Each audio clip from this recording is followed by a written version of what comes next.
نحمده ونصلي ونسلم على رسوله الكريم أما بعد فأعوذ بالله من الشيطان الرجيم بسم الله الرحمن الرحيم يا أيها الذين آمنوا اجتنبوا كثيرا من الظن إن بعض الظن إثم ولا تجسسوا وقال رسول الله صلى الله تعالى عليه وسلم إياكم والظن فإن الظن أكذب الحديث ولا تجسسوا ولا تحسسوا ولا تحاسدوا ولا تدابروا ولا تباغضوا ولا تناجشوا وكونوا عباد الله إخوانا أو كما قال عليه الصلاة والسلام رب اشرح لي صدري ويسر لي أمري واحلل عقدة من لساني يفقه قولي اللهم صل على محمد وعلى آل محمد كما صليت على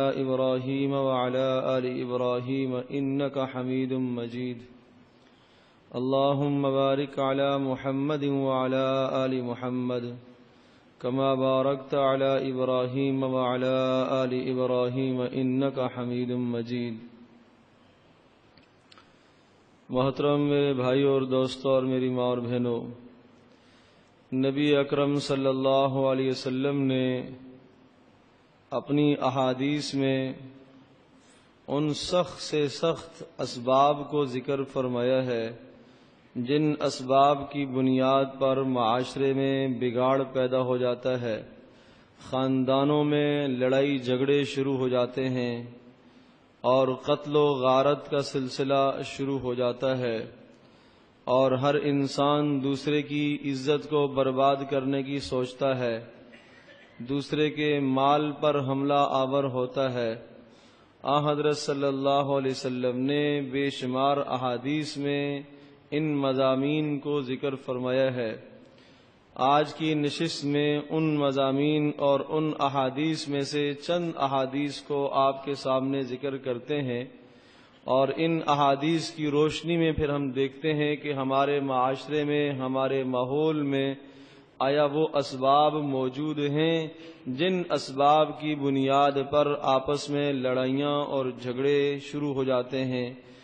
اگر وہ اسباب موجود ہیں تو ان اسباب کی تلافی کرنے کی ہم کوشش کریں، ان اسباب کو ختم کرنے کی کوشش کریں، ان بری عادتوں کو اپنے اندر سے نکالنے کی کوشش کریں، اور اگر وہ اسباب ہمارے اندر نہیں ہیں لیکن ہمارے معاشرے میں، ہمارے کسی فرد میں موجود ہیں، تو جہاں تک ہمارا اثر رسوخ ہے، جہاں تک ہماری بات چلتی سنی جاتی ہے، وہاں ہم اس بات کی کوشش کریں کہ نبی اکرم صلی اللہ علیہ وسلم کی تعلیمات پر صحیح طرح سے عمل ہو جائے۔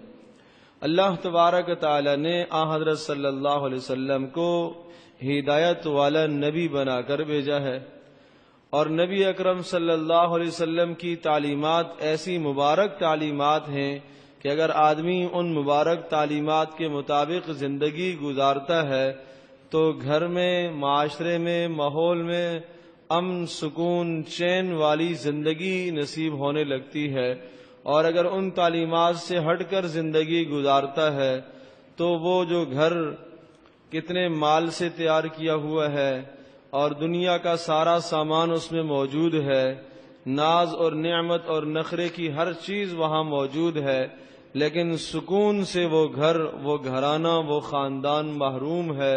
کیوں محروم ہے؟ اس لیے کہ نبی اکرم صلی اللہ علیہ وسلم کی زندگی ان لوگوں کی زندگیوں میں زندہ نہیں ہے۔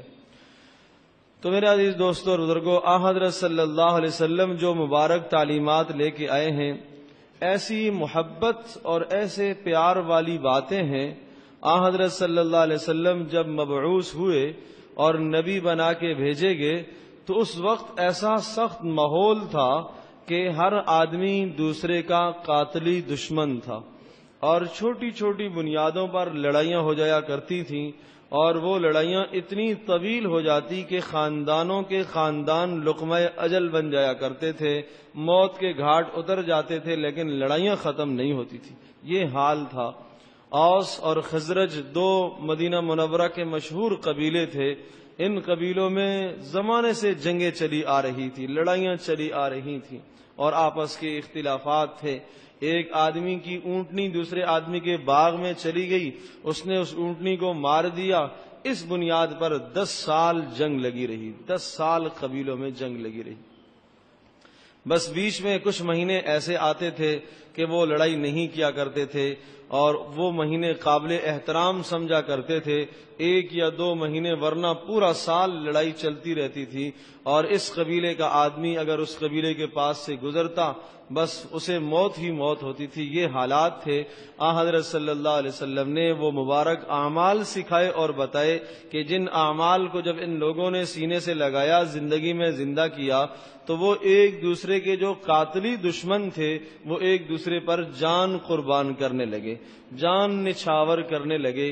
یہ حال ہو گیا محبت کا، اور یہ حال ہو گیا آپس میں پیار کا کہ ایک آدمی دوسرے سے جا کے کہتا ہے کہ آپ کے پاس اگر مال اور اسباب نہیں ہیں تو میرے مال میں آدھے کے آپ برابر برابر کے شریک ہیں، میرے ساتھ آپ مال میں شریک ہو جاؤ، کماؤں گا میں، آدھا مال آپ کا ہے، آدھا مال میرا ہے۔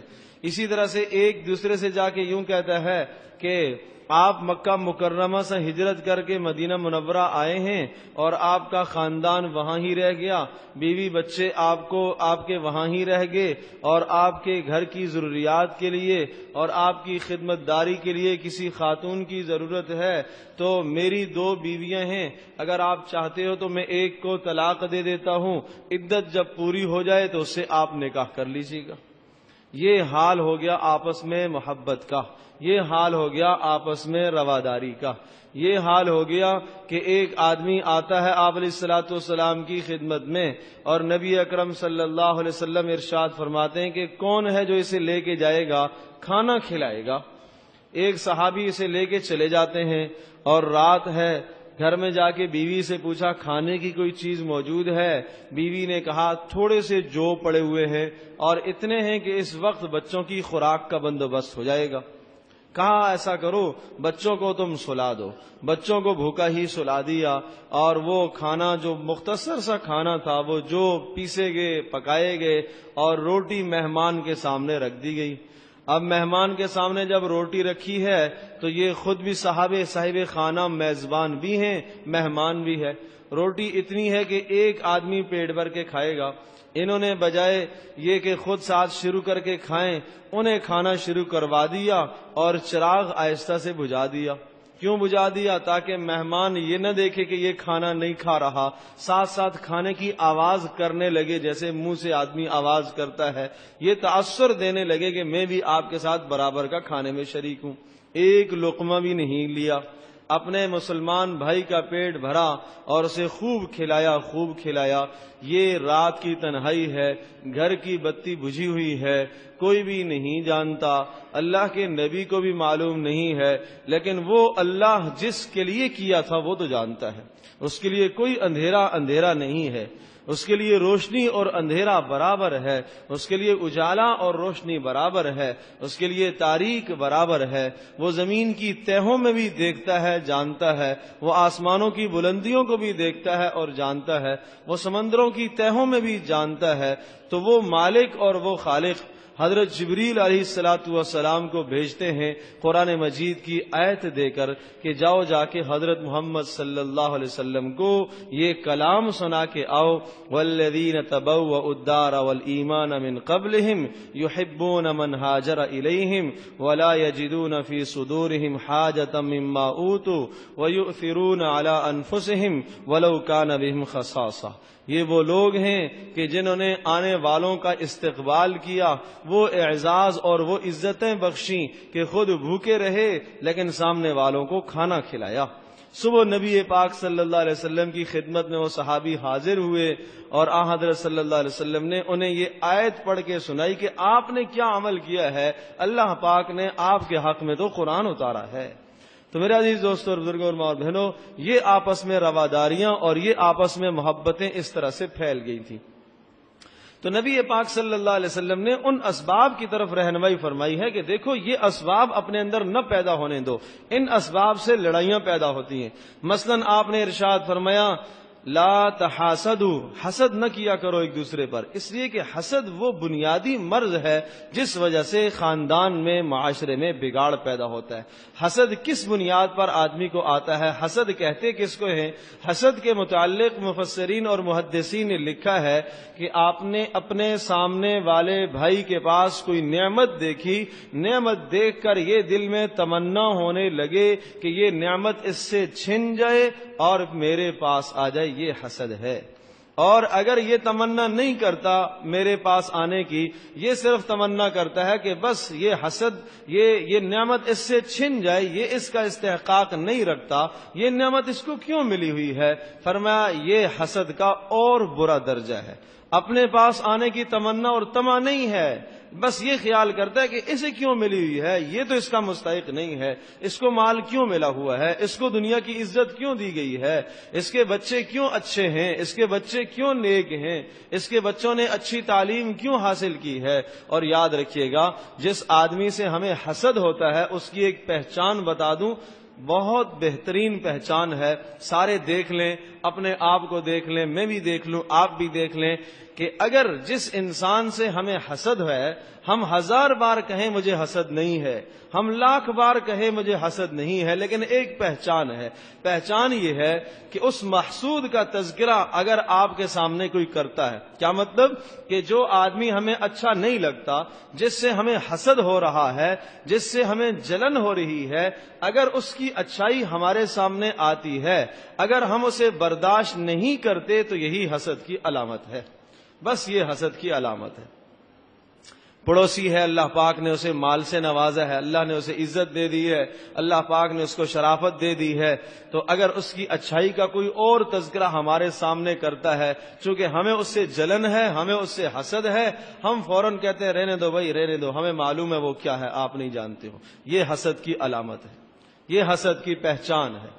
ایک عورت کے سامنے دوسری عورت کی تعریف کی جائے اور وہ یہ کہے چھوڑ دو، مجھے معلوم ہے وہ کیسی ہے، میں جانتی ہوں وہ ایسی ہے، وہ ویسی ہے، وہ 10 عیب گنوا دیتی ہے، وہ 10 برائیاں گنوا دیتی ہے، حالانکہ اس میں 10 برائیاں ہیں لیکن 10 اچھائیاں بھی تو ہیں، اچھائی نظر اسے نہیں آئی، اسے اس وقت برائی نظر آ رہی ہے، یہ حسد کی پہچان ہے۔ اور میرے عزیز دوستو اور بزرگوں، یہ حسد اتنی مہلک بیماری ہے اور اتنی خطرناک بیماری ہے، امام غزالی رحمۃ اللہ علیہ نے لکھا ہے کہ حسد کرنے والا آدمی دینی اعتبار سے بھی اپنا نقصان کر رہا، دنیاوی اعتبار سے بھی اپنا نقصان کر رہا۔ دینی نقصان یہ ہے کہ نبی پاک صلی اللہ علیہ وسلم نے ارشاد فرمایا ان الحسد یأکل الحسنات کما تأکل النار الحطب، حسد آدمی کی نیکیوں کو اس طرح سے کھا جاتا ہے جیسا کہ آگ سوکھی ہوئی لکڑیوں کو کھا جاتی ہے، اس طرح سے حسد آدمی کی نیکیاں برباد کرتا ہے۔ تو معلوم یہ ہوا کہ حسد کرنے کی وجہ سے دین کا نقصان ہوا۔ دنیا کا کیا نقصان ہے؟ فرمایا حسد کرنے والا اندر ہی اندر کڑتا رہتا ہے، گھٹتا رہتا ہے، دم اس کا گھٹ رہا، کڑ رہا، اور بالآخر وہ نہ تو قوت پکڑتا ہے اور نہ اس کا دماغ کسی وقت سکون میں ہوتا ہے، ہر وقت اسے بے چینی اور بے قراری اور اضطراب والی کیفیت میں ہوتا ہے کہ فلاں آدمی کے پاس جو نعمت ہے کس طرح سے اس سے زائل ہو جائے۔ اور جس دن اطلاع ملی کہ ہاں بھائی فلاں آدمی سے وہ نعمت زائل ہو گئی اور پتہ چلا کہ فلاں کی دکان میں ڈاکہ پڑ گیا، گھر میں ڈکیتی آ گئی، دل میں خوش ہو رہا، سامنے جا کے تذکرہ کیا مجھے بڑا افسوس ہو رہا ہے، مجھے بڑا افسوس ہو رہا ہے، یہ افسوس صرف زبان پر ہے، دل میں افسوس نہیں ہے، یہ حسد کی پہچان ہے، یہ اس بات کی علامت ہے کہ دل میں حسد بھرا ہوا ہے۔ اور یاد رکھیے گا جب دل میں حسد بھرا ہوا ہوگا تو نبی اکرم صلی اللہ علیہ وسلم کے فرمان کے مطابق یہ جھگڑے کا پہلا سبب ہے۔ حاسد ہمیشہ اس کی تمنا ہوتی ہے کہ اس سے نعمت چھن جائے، اور جو اس سے ممکن ہو سکتا ہے سامنے والے کے خلاف بولتا ہے، حسد کی بنیاد پر غیبت کرتا ہے، حسد کی بنیاد پر چغلخوری انسان کرتا ہے، حسد کی بنیاد پر آدمی سامنے والے کی اچھائی اسے اچھی نہیں لگتی، ہزار اچھائیاں ہیں لیکن کوئی اچھائی اسے نظر نہیں آتی، اسے اس کی برائیاں ہی دکھائی دیتی ہیں۔ تو اس لیے میرے عزیز دوستو بزرگو، آج ہمارے گھروں کے اندر حسد پایا جاتا ہے، آج ہمارے معاشرے میں حسد پایا جاتا ہے، آج بھائی بھائی سے جل رہا، آج بھائی کو بھائی سے حسد ہے، آج بہن کو بہن سے حسد ہے، آج گھر کے اندر ساس کو اپنی بہو سے حسد ہونے لگتا ہے، بہو کو ساس سے حسد ہونے لگتا ہے، نند بھاوج کے درمیان میں یہ مسائل پیدا ہوتے ہیں، یہ حسد کی بنیاد پر گھریلو اختلافات اور گھریلو جھگڑے پیدا ہوتے ہیں۔ تو آپ علیہ الصلوۃ والسلام نے اس سبب سے ہمیں روکا، کہا دیکھو اس سبب سے اپنے آپ کو بچاؤ۔ دوسرا سبب ارشاد فرمایا ولا تجسسوا، تجسس نہ کرنا، تجسس نہ کرنا۔ تجسس کے متعلق لغت والوں میں لکھا ہے کہ یہ آدمی جب کوئی حکیم آدمی کی نبض دیکھتا ہے اور وہ رگ کے اوپر ہاتھ رکھتا ہے اور وہ ہاتھ رکھ کر رگ کی رفتار، اس کے خون کی رفتار دیکھنا چاہتا ہے، ارشاد فرمایا اس چیز کا نام تجسس ہے کہ کسی کے جسم پر ہاتھ رکھ کر اس کے اندر کے حالات کو ریدنا کہ اس کے اندر کی کیفیات کیا ہیں، کیا کیا بیماریاں ہیں۔ فرمایا اسی طرح سے تجسس کرنے والا، جاسوسی کرنے والا سامنے والے کی شکل دیکھتا ہے اور شکل دیکھ کر اندازہ کرتا ہے کہ اس کے اندر یہ بھی عیب ہو سکتا ہے، یہ بھی عیب ہو سکتا ہے، اس میں عیب تلاش کرنے کی کوشش کرتا ہے۔ نبی اکرم صلی اللہ علیہ وسلم نے بڑا روکا، ہمیں سخت منع فرمایا، ارشاد فرمایا دیکھو یاد رکھو اے وہ لوگو جن کی زبانیں مسلمان ہو گئی ہیں دل مسلمان نہیں ہوئے، زبانوں پر اسلام ہے دل میں ایمان نہیں اترا، ارشاد فرمایا اپنے دلوں کو بھی ایمان کی طرف متوجہ کرو، اور پھر ارشاد فرمایا دیکھو اپنے مسلمان بھائیوں کے عیبوں کو مت تلاش کرنا، اور یاد رکھنا جو آدمی اپنے مسلمان بھائیوں کے عیبوں کو تلاش کرے گا، ٹوہ میں پڑے گا، ارشاد فرمایا اللہ پاک اس کے عیبوں کو تلاش کرنے لگ جاتا ہے، اور جس انسان کے عیب اللہ پاک تلاش کرنے لگ جائے فرمایا اللہ پاک گھر بیٹھے بیٹھے اس کو ذلیل اور رسوا کر دیتا ہے۔ تو ہم اپنے آپ کو رسوائی سے بچائیں، ہم اپنے آپ کو ذلت سے بچائیں۔ آج معاشرے میں یہ بیماری عام ہے کہ ہر ایک پر نکتہ چینی، ہر ایک پر عیب کی نگاہ سے دیکھا جاتا ہے، برائی کی نگاہ سے دیکھا جاتا ہے۔ امام ابو حنیفہ رحمۃ اللہ علیہ نے بڑی عجیب بات ارشاد فرمائی، ارشاد فرمایا اگر ایک آدمی کے اندر 99 احتمالات برائی کے ہیں، ایک احتمال اچھائی کا ہے، یا یوں کہہ لیجئے ایک آدمی میں 99 برائیاں ہیں، ایک اچھائی آپ کو نظر آ رہی ہے، آپ اچھائی کو پکڑ لیجئے، آپ برائیوں کو نہ دیکھیے۔ 99 برائیاں، ایک اچھائی ہے، لیکن ایک اچھائی ہے۔ اگر آپ اپنے ایمان کو محفوظ کرنا چاہتے ہیں، اگر آپ اپنے ایمان کو بچانا چاہتے ہیں تو آپ اس ایک اچھائی کو دیکھیں، آپ 99 برائیوں کو نہ دیکھیے۔ تو آپ علیہ الصلوۃ والسلام نے ارشاد فرمایا کہ تجسس نہ کرو، اور حدیث میں 2 لفظ ہیں، ایک تجسس ایک تحسس، تجسس جیم کے ساتھ اور تحسس لفظ ہا کے ساتھ ہے، دونوں کے معنی محدثین نے علیحدہ علیحدہ لکھے ہیں۔ ارشاد فرمایا تجسس کا مطلب یہ ہوتا ہے کہ آدمی کسی کے اعمال میں عیب تلاش کرے، کسی کی عادت میں عیب تلاش کرے۔ اور امام غزالی رحمۃ اللہ علیہ نے لکھا ہے عیب تلاش کرنے کا معنی یہ بھی ہے کہ کسی کو سامنے آپ نے دیکھا اس کے کپڑے ٹھیک نہیں ہیں، کپڑے اس کے لمبے، اس نے لمبے پہنے ہوئے ہیں، آستینیں چھوٹی پہنی ہوئی ہیں، آپ نے جملہ کہہ دیا، یہ بھی عیب تلاش کرنا ہے، یہ بھی عیب ہی ہے، یہ بھی آپ نے اپنے مسلمان بھائی کا عیب بیان کر دیا۔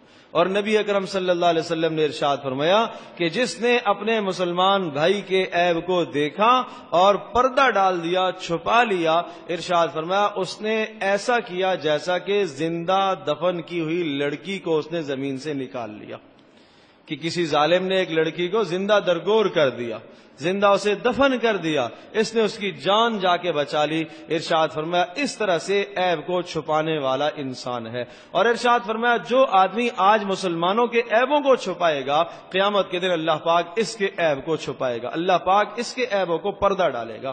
بالکل واضح ارشاد فرمایا من ستر مسلما سترہ اللہ یوم القیامہ، جو آدمی کسی مسلمان کے اوپر پردہ ڈالے گا اور اس کے عیب کو چھپانے کی کوشش کرے گا، اللہ تبارک و تعالی قیامت کے دن اس کے عیب کو چھپائے گا، لوگوں کے سامنے ظاہر نہیں کرے گا۔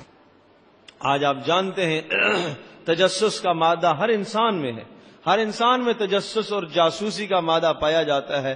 جو سامنے والے کا عیب نکلا اور نظر آیا، اس عیب کی پھر ایسی تشہیر کرنا شروع کر دیتے ہیں، ایسی اسے شہرت دینا شروع کر دیتے ہیں، ایک مستقل مشن کے تحت اس کے پیچھے ہم پڑ جاتے ہیں۔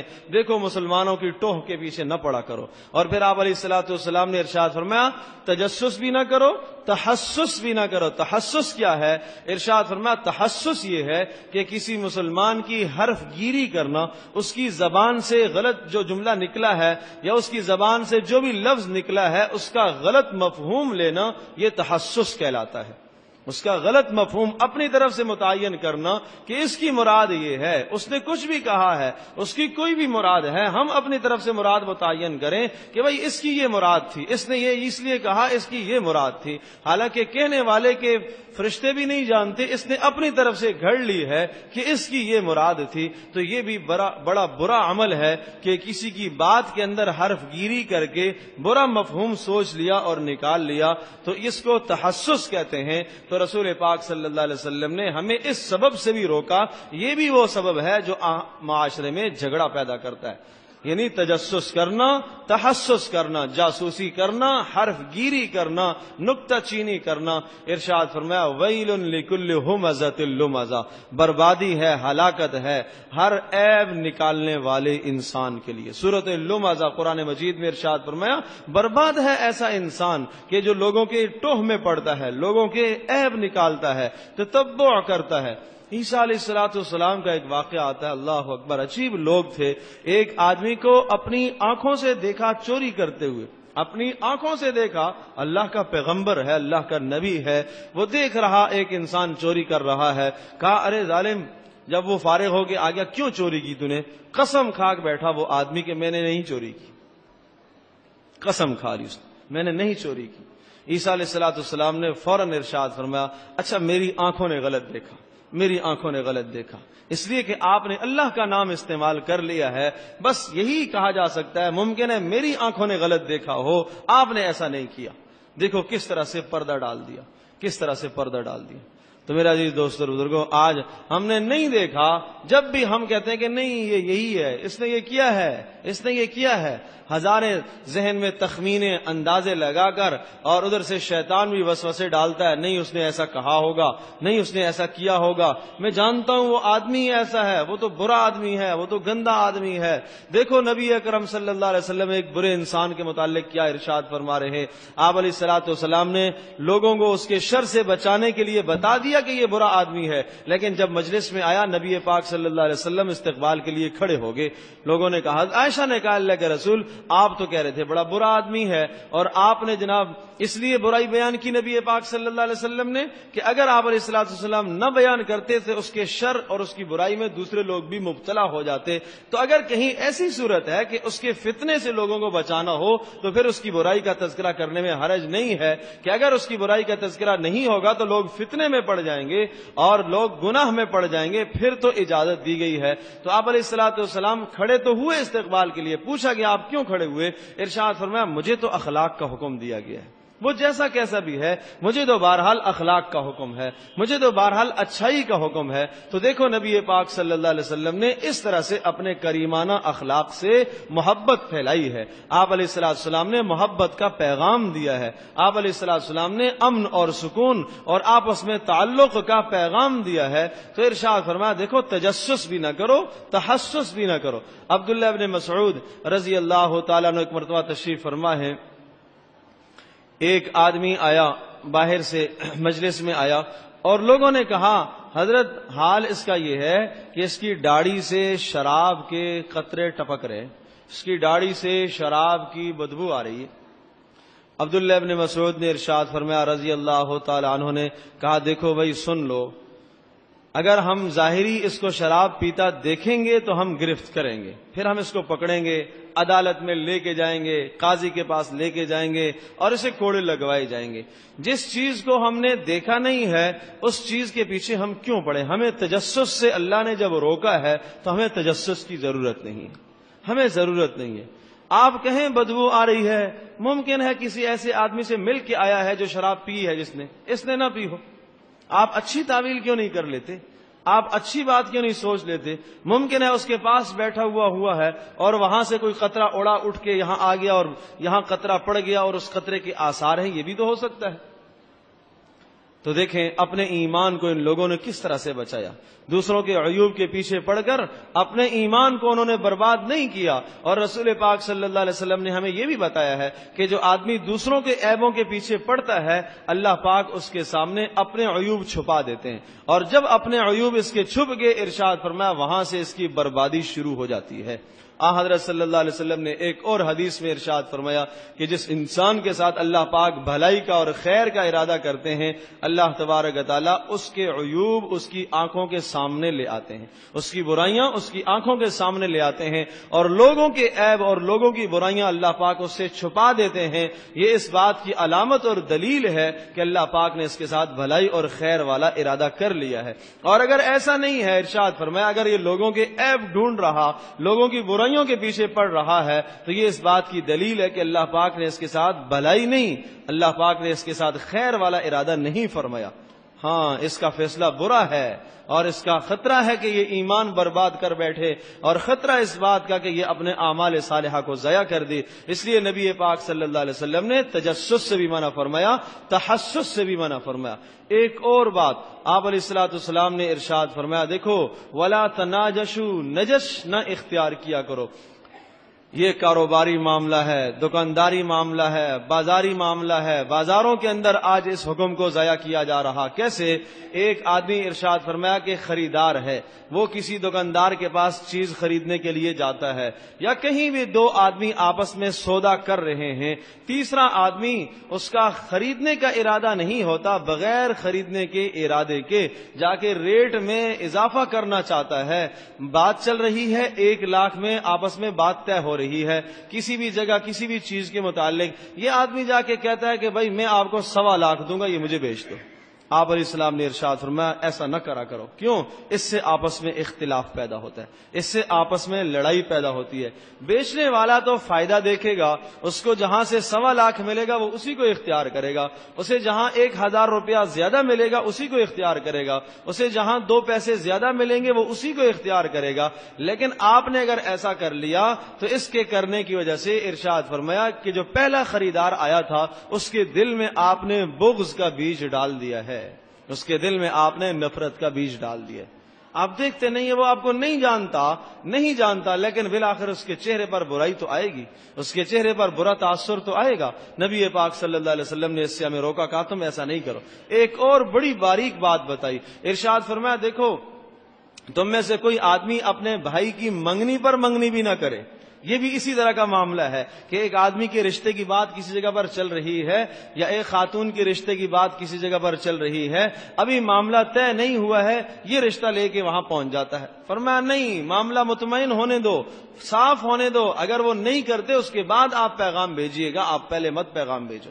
معاملے کو فارغ ہونے دو، معاملے کو صاف ہونے دو کہ دونوں کے درمیان میں اگر بات نہ بنی تو پھر آپ پیغام بھیج دینا۔ اگر اسی طرح سے آپ پیغام بھیجو گے تو نتیجہ کیا نکلے گا کہ معاشرے میں بگاڑ پیدا ہو جائے، معاشرے میں لڑائیاں ہوں گی، معاشرے میں فسادات پیدا ہوں گے۔ تو نبی اکرم صلی اللہ علیہ وسلم ان اسباب سے ہمیں روک رہے، دیکھو ان اسباب کے پیچھے نہ پڑو، ان اسباب کو مت اختیار کرو، ان اسباب سے اپنے آپ کو روکو۔ دیکھو یہ حسد ہے، یہ بغض ہے، یہ کینہ ہے، یہ نفرتیں وہ چیزیں ہیں جو گزشتہ امتوں کے اندر بھی آئی ہیں۔ آپ علیہ السلام نے ارشاد فرمایا ایک وقت آئے گا کہ تمہارے اندر بھی وہ بیماریاں پیدا ہو جائیں گی جو گزشتہ امتوں کے اندر بیماریاں تھیں۔ کہا اللہ کے رسول گزشتہ امتوں میں کیا بیماریاں تھیں؟ آپ علیہ الصلوۃ والسلام نے ارشاد فرمایا بغض تھا، آپ نے فرمایا حسد تھا، آپ نے ارشاد فرمایا دنیا میں دنیاوی مال میں ایک دوسرے پر فخر کیا کرتے تھے. آپ نے ارشاد فرمایا دنیاوی عہدوں میں ایک دوسرے پر فخر کیا کرتے تھے. یہ 4 برائیاں گنوا کر آپ نے ارشاد فرمایا جب یہ 4 برائیاں میری امت میں پیدا ہو جائیں گی نتیجہ یہ نکلے گا کہ ایک آدمی دوسرے پر ظلم کرے گا. فرمایا جب ایک آدمی دوسرے پر ظلم کرے گا تو ظلم کا نتیجہ قتل و غارت ہے. پھر ارشاد فرمایا پھر قتل ہو جائے گا اور خاندان کے خاندان مارے جائیں گے. آج میرے عزیز دوستوں اور بزرگوں اور ماں اور بہنوں یہی حالات ہمارے معاشرے میں. اور آپ علیہ الصلوۃ والسلام نے ارشاد فرمایا ولا تباغضوا، دیکھو کوئی مسلمان کسی مسلمان کا بغض دل میں نہ لے کے آئے. قیامت میں جب وہ میدان محشر میں اللہ کے پاس حاضر ہو اور وہ میرے پاس سفارش کے لیے جب آئے گا تو دیکھو اپنے سینے کو خالی کر کے لانا ہے، اپنے دل کو خالی کر کے لانا ہے. میدان محشر میں اس امت کو اللہ پاک یہ اعزاز عطا فرمائیں گے کہ اس امت کا ہر انسان سفارش کرے گا. جس کے پاس اعمال صالحہ اور جس کے لیے جنت کا فیصلہ ہو چکا ہوگا وہ سفارش کرے گا اور گزشتہ امتوں کی سفارش کریں گے. بڑی ایک تفصیل سے حدیث ہے. آپ علیہ الصلوۃ والسلام نے ارشاد فرمایا گزشتہ نبی آئیں گے، گزشتہ امتوں کے نبی آئیں گے اور وہ آ کے اپنی اللہ کے دربار میں یہ دعویٰ کریں گے کہ یا اللہ ہم نے تبلیغ کی تھی، ہم نے اپنی قوموں کو دین کی باتیں بتا دی تھیں. قومیں انکار کریں گی. اللہ پاک ان نبیوں سے پوچھیں گے تمہارے پاس کوئی گواہ اور شاہد ہے؟ وہ نبی کہیں گے اے اللہ حضرت محمد صلی اللہ علیہ وسلم کی امت گواہ ہے، امت گواہ ہے کہ ہم نے باتیں پہنچا دی، ہم نے تیرے پیغامات پہنچا دیے. نبی پاک صلی اللہ علیہ وسلم اس امت سے پوچھیں گے ہاں کیا آپ گواہی دیتے ہو، آپ شہادت دیتے ہو نوح علیہ الصلوۃ والسلام نے دین کی باتیں پہنچائی ہیں؟ تو یہ جب گواہیاں دیں گے اللہ پاک ارشاد فرمائیں گے اچھا کھڑے ہو جاؤ، نوح علیہ السلام کے حق میں گواہی دو، ابراہیم علیہ السلام کے حق میں گواہی دو، موسیٰ علیہ السلام کے حق میں گواہی دو. ارشاد فرمایا سارے آدمی کھڑے ہو جائیں گے، گواہیاں دینے کے لیے کھڑے ہو جائیں گے، لیکن جس آدمی کے دل میں مسلمان کا بغض ہوگا وہ نہیں کھڑا ہو پائے گا، وہ نہیں کھڑا ہو پائے گا. وہ زمین کے ساتھ آج لگا ہوا ہے، آج نہیں اٹھ پائے گا. کیوں؟ اس لیے کہ اس کے دل کے اندر آج ایک مسلمان کا بغض ہے. وہ نفرت اور وہ بغض نظر آئے گا، اس طرح سے نظر آئے گا جس طرح سے انسان کو ظاہری چیز نظر آتی ہے، وہ دل میں بغض چھپا ہوا نظر آئے گا. جو اللہ علیم بذات الصدور ہے، دلوں کے حالات کو جانتا ہے، دلوں کی باتوں کو جانتا ہے، اس سے ہم کچھ نہیں چھپا سکتے. آج ہم دوسرے سے تو چھپا سکتے ہیں لیکن اللہ پاک جو دلوں کے حالات کو جانتا ہے اسے معلوم ہے کہ اس کے دل میں کیا بات ہے. تو اس لیے میرے عزیز دوستو بزرگوں اپنے دلوں کو دوسروں کی جانب سے صاف کیجیے. آپ علیہ الصلوۃ والسلام نے روکا ولا تباغضوا، ارشاد فرمایا بغض نہ رکھا کرو، اور ولا تدابروا، ارشاد فرمایا ایک دوسرے کے سامنے پیٹھ بھی مت پھیرا کرو. پیٹھ پھیرنے کا مطلب یہ بیان کیا، ارشاد فرمایا تم میں سے کوئی ایسا انسان نہ کرے، تم میں سے کوئی مسلمان ایسا نہ کرے کہ ایک مجلس میں چلا جائے اور دوسرا بھائی مسلمان اس سے ناراض ہو، ایک کا منہ اس طرف ہو اس کا منہ اس طرف ہے، دونوں آپس کی طرف پیٹھے مڑ کے بیٹھے ہوئے ہیں.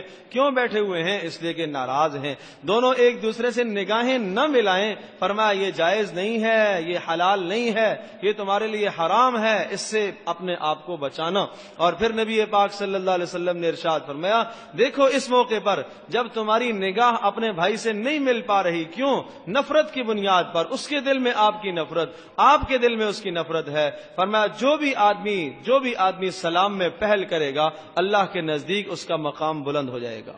جو بھی پہل کر لے گا، یہ گیا اس کی نگاہ بھی نیچی جھکی ہوئی، سامنے والے کی بھی نگاہ نیچی جھکی ہوئی، وہ اس کی شکل دیکھنا گوارا نہیں کرتا، یہ اس کی شکل دیکھنا گوارا نہیں کرتا، لیکن یہ اللہ کی رضا کے لیے جا کے سلام کر لیتا ہے. میرا بھائی ہے، کوئی بات نہیں، جو ہو گیا ہو گیا. ارشاد فرمایا جس انسان نے اپنے مسلمان سے 3 دن سے زیادہ ناراضگی اختیار کی اگر موت آ گئی تو جہنم میں جائے گا. پھر ایک حدیث میں ارشاد فرمایا اگر مسلمان بھائی سے 6 دن تک ناراضگی اختیار کر لی، ارشاد فرمایا یہ ایسا ہے جیسا کہ اپنے مسلمان بھائی کو اس نے قتل کر دیا ہے. میرے عزیز دوستو اور بزرگوں قتل کرنا کتنا بڑا جرم ہے. تو 6 دن اگر ناراض رہا، ارشاد فرمایا ایسا ہے جیسا کہ مسلمان کو اس نے قتل کر دی. بڑا مشکل کام ہے کسی سے صلح کرنا، بڑا مشکل کام ہے اندر سے دل کو منوانا. نماز پڑھنا آسان ہے، نفل پڑھنا آسان ہے، ہزاروں کا مال خرچ کرنا آسان ہے، روٹھے ہوئے آدمی کو سلام کرنا مشکل ہے. نفس نہیں مانتا، جی نہیں مانتا، لیکن اسی لیے تو اجر بھی اس پر زیادہ ہے، اسی لیے فضیلت بھی تو اس پر زیادہ ہے. لاکھوں کا مال خرچ کرنے سے وہ فضیلت بسا اوقات نہیں ملتی جو ایک روٹھے ہوئے آدمی کو سلام کر لیا، اللہ کی رضا کے لیے جا کے اسے منا لیا، اس سے ملاقات کر لی. آپ کا مزاج نہیں ملتا، طبیعت تربیت نہیں ملتی، بہت زیادہ آپ نہیں کر پاتے، لیکن کم از کم آدمی سلام تو کر لے، کم از کم اس کی خوشی میں آدمی شریک ہو جائے، اس کی غمی میں انسان شریک ہو جائے، بس یہی کافی ہے۔ اپنا دل صاف کر لو، اپنا دل صاف کر لو، یہ ہماری ضرورت ہے، یہ اس کی ضرورت ہے یا نہیں ہے، یہ ہماری ضرورت ہے۔ اس نے لاکھوں ظلم کیے ہیں میرے عزیز دوستو بزرگوں، اس سے بڑھ کر کیا آپ کے سامنے مثال ہوگی کہ نبی پاک صلی اللہ علیہ وسلم کے ساتھ مکہ مکرمہ میں تھوڑے ظلم ہوئے، لوگوں نے نکال دیا، مارا، اور آپ علیہ الصلوۃ والسلام پر وہ حال بھی آئے کہ سجدے میں گئے، نبی پاک صلی اللہ علیہ وسلم سجدہ کر رہے ہیں، نماز میں ہیں، اور ظالموں نے اوجری اٹھائی اونٹ کی نجاست اور غلاظت اور رسول پاک صلی اللہ علیہ وسلم کی گردن پر آ کر ڈال دی۔ وہ کوئی معمولی بوجھ ہوتا ہے؟ آپ علیہ الصلوۃ والسلام سجدے سے سر نہیں اٹھا پائے کہ دوسروں نے آ کے وہ بوجھ اتارا، اور پھر نبی پاک صلی اللہ علیہ وسلم نے سر اٹھایا۔ آج مکہ فتح ہو گیا، آپ علیہ الصلوۃ والسلام نے اعلان کر دیا، سب کو معاف کر دیا میں نے، سب کے لیے معافی کا اعلان ہو گیا۔ آج وہ لوگ بھی سامنے ہیں جنہوں نے چچا کو قتل کیا تھا، آج وہ لوگ بھی سامنے ہیں جنہوں نے ہجرت پر مجبور کیا تھا۔ کس کو اپنا وطن چھوڑنا اچھا لگتا ہے؟ کس کو اپنے وطن سے محبت نہیں ہے؟ خاص کر کے وہ وطن مکہ مکرمہ ہے جہاں ابراہیم علیہ الصلوۃ والسلام کا مسکن، ابراہیم علیہ الصلوۃ والسلام کا بنایا ہوا گھر بیت اللہ ہے۔ کتنا اس سے محبت، کتنا پیار ہے، کتنا شغف ہے۔ آپ علیہ الصلوۃ والسلام جب مکہ کی وادی سے نکلے تو پھر پیچھے مڑ کے دیکھا اور ارشاد فرمایا، اگر مجھے میری قوم مجبور نہ کرتی تو میں تجھے کبھی بھی نہ چھوڑتا، کبھی بھی نہ چھوڑتا۔ پھر اللہ پاک نے تسلی دی، ان الذی فرض علیک القرآن لرادک الی معاد، آپ غم نہ کریں، جس اللہ پاک نے آپ پر قرآن اتارا ہے وہ اللہ آپ کو واپس یہاں لے کے آئے گا۔ مدینہ منورہ تو مدینہ منورہ رسول پاک صلی اللہ علیہ وسلم کے جانے کے بعد بنا، اس کی جتنے بھی فضائل ہیں وہ آپ علیہ السلام کے جانے کے بعد فضیلتیں پیدا ہوئی ہیں۔ مکہ کی فضائل تو پہلے سے موجود تھے۔ آپ علیہ الصلوۃ والسلام نے اس دھرتی کو چھوڑا، اور جن لوگوں نے چھوڑنے پر مجبور کیا آپ علیہ السلام نے ان سب کو معاف کر دیا، ایسا معاف کر دیا، اس معافی کی مثال نہیں ملتی۔ ارشاد فرمایا، لا تثریب علیکم اليوم یغفر اللہ لکم، آج میں نے سب کو معاف کر دیا۔ یوسف علیہ الصلوۃ والسلام کا تذکرہ کیوں کیا ہے؟ کتنا ظلم کیا بھائیوں نے، باپ سے جدا کیا، اٹھایا لے گئے جنگل میں، پہلے تو مارا پیٹا، جو مار سکتے تھے اتنا مارا، جان سے نہیں مارا، کوئی کسر نہیں چھوڑی، مارا، اور اس کے بعد کنویں میں ڈال دیا، کنویں میں ڈال دیا، قافلے والوں نے اٹھا لیا، بک گئے، ایک طویل زمانہ والد صاحب سے بچھڑے رہے۔ بعض تاریخ کی کتابوں میں لکھا ہے 40 سال تک جدائی رہی، 40 سال تک جدائی رہی، لیکن 40 سال کے بعد بھی جب بھائی سامنے آتے ہیں تو بس پہلا جملہ یہی تھا، پہلا جملہ، لا تثریب علیکم اليوم یغفر اللہ لکم، اللہ پاک تمہیں معاف کرے، میں نے تمہیں معاف کر دیا، میں نے تمہیں معاف کر دیا۔ بدلہ لے سکتے تھے، سب کچھ کر سکتے تھے۔ یوسف علیہ السلام کے پاس آج اقتدار تھا، آج حکومت تھی، آج سلطنت آئی تھی، آج سب کو گرفتار کر سکتے تھے، آج سب کو باندھ سکتے تھے، آج سب کو جیل بھجوا سکتے تھے۔ جیل میں بھی یوسف علیہ السلام رہے، 7 سال کی قید کاٹی ہے، اور وہ بھی اس لیے کاٹی ہے کہ اپنا مصر چھوڑا، اپنا علاقہ چھوڑا، بھائیوں کی وجہ سے یہ سارے مسائل پیدا ہوئے ہیں، لیکن ایک بات پر بھی مواخذہ نہیں کیا، بس یہی جملہ کہا، لا تثریب علیکم اليوم، اللہ پاک تمہیں معاف کرے، میں نے تمہیں معاف کر دیا۔ میرے عزیز دوستو بزرگوں، بس یہ بڑی ضرورت ہے، معاف کرنا سیکھیں، معاف کرنا سیکھیں۔ تو ارشاد فرمایا، ولا تباغضوا ولا تدابروا، دیکھو مسلمانوں کا بغض دل میں نہ رکھو، ولا تدابروا، دیکھو مسلمانوں کے سامنے پیٹھ پھیر کر مت بیٹھا کرو، پیٹھ پھیر کر مت بیٹھا کرو، ایک دوسرے سے لا تعلق مت ہوا کرو، ایک دوسرے سے قطع تعلق مت ہوا کرو۔ میری آپ سب سے درخواست ہے، ماؤں بہنوں سے بھی درخواست ہے کہ جو جس کے دل میں کسی کی نفرت ہے، بغض ہے، آج یہاں ہی چھوڑ کے جائیں، دلوں کو صاف اور پاک کر کے جائیں۔ آج اگر ساس کے دل میں اپنی بہو کی نفرت اور بغض ہے، دل کو صاف کر کے جائے، اگر بہو کے دل میں ساس کی نفرت ہے، صاف کر کے جائے، اور نند اور باوج کے درمیان میں جو اختلافات ہیں، ان اختلافات کو اللہ کی رضا کے لیے یہاں ہی چھوڑ کے جائیں، اپنے دلوں کو صاف اور پاک کر کے جائیں، اللہ کے یہاں مقام بلند ہوگا، اللہ کے یہاں قدر و منزلت ہوگی۔ رسول اکرم صلی اللہ علیہ وسلم ایک مرتبہ مسجد میں تشریف فرما ہے، ایک آدمی آئے اور ہاتھ میں جوتے اور جسم سے وہ وضو کا پانی ٹپک رہا، نبی پاک صلی اللہ علیہ وسلم نے ارشاد فرمایا، یہ جنتی ہے۔ دوسرے دن پھر اسی طرح سے ہوا، اسی حیت اور حلیے کے ساتھ آئے، آپ علیہ السلام نے ارشاد فرمایا، یہ جنتی ہے۔ تیسرے دن پھر آپ علیہ السلام نے دیکھا اسی حلیے کے ساتھ آ رہے، آپ نے ارشاد فرمایا، یہ جنتی ہے۔ عبداللہ بن عمر بن عاص رضی اللہ تعالیٰ ارشاد فرماتے ہیں، مجھے تجسس ہوا کہ یہ کیوں آپ نے فرمایا یہ جنتی ہے۔ تو میں دیکھوں تو صحیح یہ کیا اعمال کرتا ہے، کیا مبارک اعمال. ہاں نیک اعمال میں تجسس ہوا کرتا تھا، گناہوں میں نہیں ہوتا تھا. اس کے پاس کون سا نیک عمل ہے، میں بھی نیک عمل کر لوں تاکہ اللہ کے یہاں میرا بھی مقام بلند ہو جائے. تو عبداللہ بن عمرو بن عاص فرماتے ہیں میں ان کے گھر چلا گیا، ان سے کہا میں آپ کے گھر میں 3 دن مہمان بن کے آیا ہوں اور میں آپ کے پاس ٹھہروں گا. چنانچہ رکے، ارشاد فرمایا 3 دن میں دیکھتا رہا، تہجد کی نماز میں وہ اٹھتے میں بھی اٹھتا، فرائض وہ پورا کرتے میں بھی کرتا، نوافل کا اہتمام کرتے میں بھی کرتا، کوئی چیز مجھے نظر نہیں آئی جو ان میں اضافی ہے میرے میں نہیں ہے. تیسرے دن میں نے پوچھا بھائی اللہ کے نبی نے آپ کے متعلق جنت کی بشارت ہمیں سنائی ہے، میں آپ کو بتاتا ہوں، اللہ کے واسطے مجھے بتا دو آپ کے پاس کون سا عمل ہے، کون سا اضافی عمل ہے. اللہ کے نبی نے فرمایا جس نے جنتی دیکھنا ہو اس کو دیکھ لو. تو ارشاد فرمایا اور تو کچھ نہیں ہے، بس جب میں رات کو لیٹتا ہوں سوتا ہوں تو میں اپنے دل کو مسلمانوں کے بغض سے خالی کر کے سوتا ہوں. بس ارشاد فرمایا یہی ہے وجہ، یہی ہے وجہ، یہی سبب ہے کہ اس کا دل صاف ہے، اس کے دل میں غین نہیں ہے. غین بھی کہتے ہیں اس کو کہ دل کے اندر بغض نہیں ہے، حسد نہیں ہے، ایک مسلمان کی ہمدردی ہو. تو یہ وہ اسباب ہیں جن اسباب سے معاشرے میں فسادات پیدا ہوتے ہیں، معاشرے میں جھگڑے پیدا ہوتے ہیں. آپ علیہ الصلوۃ والسلام نے ارشاد فرمایا دیکھو ایک مسلمان کا بھائی ہوا کرتا ہے، فرمایا مسلمان پر ظلم نہیں کیا کرتا، مسلمان کو حقیر بھی نہیں سمجھا کرتا، حقیر جاننے سے بھی نفرت پیدا ہوتی ہے. تو آئیے ہم ان اسباب پر غور کریں. اگر ہماری انفرادی زندگی میں یہ اسباب موجود ہیں، اگر ہماری اجتماعی زندگی میں یہ اسباب موجود ہیں تو ان اسباب سے ہم اپنے آپ کو بچائیں. نہ تو ہم کسی کو حقیر سمجھیں، نہ تو ہم کسی کے ساتھ حسد کریں، نہ ہمارے دل میں کسی کا بغض ہو، نہ ہم کسی کی ٹوہ میں اور تجسس میں پڑیں، اور نہ ہم کسی سے ناراض ہوں. ان اسباب سے اپنے آپ کو بچائیے، اپنا ایمان محفوظ ہو جائے گا. اور جب ہم ان اسباب سے اپنے آپ کو بچائیں گے پھر دیکھیے انشاءاللہ معاشرے میں کس طرح سے امن و امان قائم ہوگا. وہ جن گھروں کے اندر آج اختلافات کی وجہ سے، آج لڑائیوں اور جھگڑوں کی وجہ سے گھر ایک جہنم کدہ بنا ہوا ہے، ہر آدمی گھر میں پریشان ہے. چھٹی کا دن ہے، آج اتوار کا دن ہے، آدمی سوچتا ہے، مرد کہتا ہے آج گھر میں وقت گزاروں گا اور سکون سے گھر میں وقت گزاروں گا، گھر میں آ کے دیکھتا ہے لڑائی جھگڑے چل رہے ہیں، گھر میں اختلاف ہے.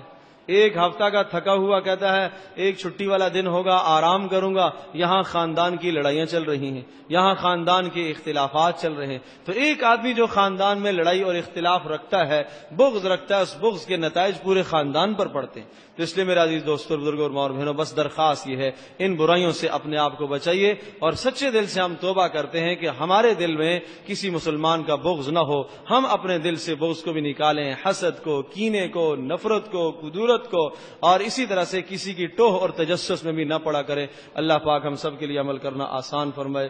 وآخر دعوانا الحمدللہ رب العالمین.